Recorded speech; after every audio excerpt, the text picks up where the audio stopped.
Attiecības ar ķīmiju skolā bija bēdīgas. Ņemot vērā to, ka es esmu humanitāri domājošs cilvēks, man pilnīgi visi ekstraktie priekšmeti sagādāja tādas rūpes. Tad, kad nāca ķīmijas kontroldarbs, es atceros, tad viņš bija maziņš špikrīts ielocīts kurpē, bija maziņš ielocīts piedurknē, pāris bija grāmatās. Vienmēr bija tāda grāmata kaudzīta, tāda zīmīga.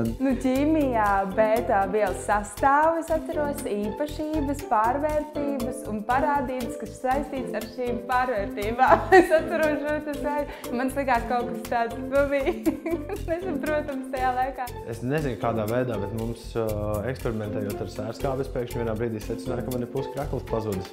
Vienkārši tā šlakš un nav. Un tas izbīlas vairāk, man liekas, bija skolotājiem nekā man pašam. Man šķiet, ka tas interesantākais vienmēr ir tie eksperimenti.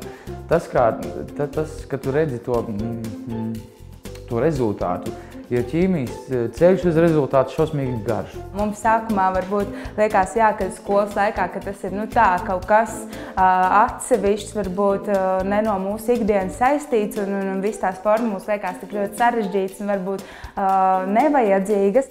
Viss ir no ķīmijas, printeris ir ķīmijas elementu savienojums, pat dažs labs dzēriens. Tagad ar tādām šodienas acīm es domāju, ka ķīmija ir ārkārtīgi neparasts, aizraujošs un specifisks pasaules apraksta veids. Man gribētos ticēt, ka ķīmija arī domā par to, vai mēs varam kaut ko aizstāt ar kaut ko un tādā veidā tieši otrādi nevis piesārņot vidi, bet viņu padarīt foršāku, draudzīgāku un mazāk piesārņotu.